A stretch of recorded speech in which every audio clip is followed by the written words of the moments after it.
ஃப்ரெஷ்னா இப்படித்தான் இருக்கணும். கேண்டீன்ல இந்த கடையை அடிச்சுக்க இடமே இல்லை. அதுல இந்த ஃப்ரெஷ் ஃப்ரூட் கொம்போ வேற லெவல்ல இருந்தது. இதே மாதிரி யூனிக்கான இன்ஃபர்மேஷன் தெரிஞ்சு ஓடுறது ஜது பிரச்சனை ஃபாலோ பண்ணிக்கோங்க. அப்படி நான் விசிட் பண்ண இடம் பாத்தீங்கன்னா சிப் அண்ட் பல்ப். இவங்கட ஷாப்ல இருக்க எல்லா யூனிக்கான ஐட்டமும் நான் பாத்தீங்கன்னா ட்ரை பண்ணியிருந்தேன். அவங்க இந்த ஃப்ரெஷ் ஃப்ரூட் கொம்போ, நியூட்ரிஷன் ஷேக், மில்க் ஷேக், பெப்சி மொஜிட்டோ எல்லாம் வேற லெவல்ல இருந்தது. இவங்க கடையில எனக்கு ரொம்ப யூனிக்கா தெரிஞ்சு அவங்க ஃப்ரெஷ் ஃப்ரூட் கொம்போ தான். எங்க இருக்கு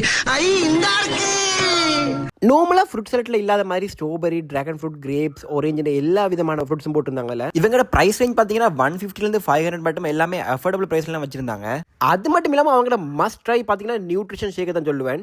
இதுல பாத்தீங்கன்னா 3 வகையான நியூட்ரிஷன்ஸ் இருக்க ஃப்ரூட்ஸ் ஆட் பண்ணி பாத்தீங்கன்னா அவங்க ரொம்ப ஃப்ரெஷ்ஷாவே தந்திருந்தாங்க. அண்ட் இவங்க Pepsi mojito, black currant mojito, milkshake எல்லாமே டீசென்டான டேஸ்ட்ல நல்லாவே இருந்தது.